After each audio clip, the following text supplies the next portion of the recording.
প্রজাপতি খুব সুন্দর একটি পোকা, অথচ এর জন্মের প্রক্রিয়া বেশ আশ্চর্যজনক। তার চেয়ে অবাক করা তথ্য হলো এই প্রজাপতির জন্ম হয় সুন্দর শুঁয়াপোকা থেকে। হ্যাঁ দর্শক, আশ্চর্য হবেন না, চলুন দেখে নিই কিভাবে একটি পোকা থেকে জন্ম হয় এই সুন্দর প্রজাপতি। শুঁয়োপোকা থেকে প্রজাপতির জন্ম হওয়ার প্রক্রিয়াকে বলা হয় রূপান্তর, যা 4টি ধাপে সম্পন্ন হয়। তা হলো ডিম, লার্ভা বা শুঁয়াপোকা, পিউপা বা কোকুন ও প্রজাপতি। স্ত্রী প্রজাপতিরা প্রথম ডিম পাড়ে পাতা কিংবা উপযুক্ত কোনো জায়গায়। ডিমের আকার প্রজাপতির উপর নির্ভর করে বিভিন্ন ধরনের হয়ে থাকে, কিন্তু সাধারণত এর আকার 0.5 থেকে 1.5 সেন্টিমিটার হয়। এরপর 1 সপ্তাহ পর ডিম ফুটে একটি লার্ভা বা শুঁয়োপোকা বের হয়ে আসে। শুঁয়োপোকার জীবনকাল প্রায় 2 থেকে 4 সপ্তাহ পর্যন্ত হয়। সেটি খুব দ্রুত বড় হতে থাকে এবং সে সময় তাদের পর্যাপ্ত খাবার প্রয়োজন হয়। সাধারণত তারা তাদের আশেপাশের পাতাকে নিজেদের পুষ্টির যোগান দেয়। এর মধ্যে কয়েকবার তাদের ত্বক ঝরে যায় এবং নতুন করে তাদের অঙ্গ প্রত্যঙ্গ গড়ে ওঠে। বলা বাহুল্য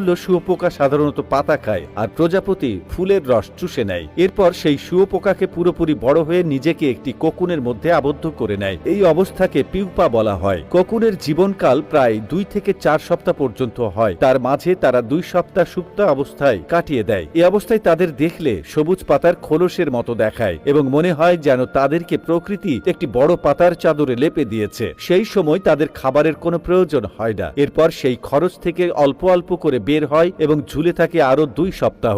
সেই কোকুনের মধ্যে শুঁয়োপোকার শরীরের অঙ্গ প্রত্যঙ্গ পুরোপুরি গঠিত হয়ে সেটি প্রজাপতির আকৃতি পায়। যখন একটি নির্দিষ্ট সময় পার হয় তখন সেই কোকুন ফেটে গিয়ে একটি সুন্দর প্রজাপতি বের হয়ে আসে, আর সেই দৃশ্যটি দেখবার মতো হয়। তবে প্রজাপতি বের হওয়ার পর সে সাথে সাথে উড়তে শুরু করে তা কিন্তু নয়। প্রজাপতির ডানা ভেজা থাকে, তখন সময় সাপেক্ষে শুকিয়ে যায়। তারপর সে প্রজাপতির ডানা মেলে উড়তে থাকে। প্রজাপতির ডানা এক প্রকার প্রোটিনের স্তর কাইটিন দ্বারা গঠিত, যা অত্যন্ত পাতলা। এই ডানাগুলোর উপর থাকে হাজারো আঁশ। বয়স বৃদ্ধির সাথে সাথে আঁশগুলো ঝরে যায় এবং দানাগুলোর রং বিবর্ণ হতে থাকে। তখন রয়ে যায় কেবল কাইটিন যুক্ত ডানা। প্রজাপতি নিয়ে আমরা যতই জানতে পারি ততই আমরা বিস্মিত হই। প্রকৃতির সৌন্দর্য বৃদ্ধিতে প্রজাপতি এক দারুণ ভূমিকা পালন করে। শুধু তাই নয়, তাদের এই প্রক্রিয়া প্রকৃতির ভারসাম্য রক্ষায় গুরুত্বপূর্ণ ভূমিকা পালন করে থাকে। এক এক প্রজাপতি এক এক রকম ফুলের পরাগায়ন করে, যা জীববৈচিত্র্য বৃদ্ধিতে সাহায্য করে। এই পরাগায়নে ভূমিকা রাখে বিশেষ করে প্রজাপতিদের পা। এই পা তাদের খাবার সংগ্রহ করতে সাহায্য করে।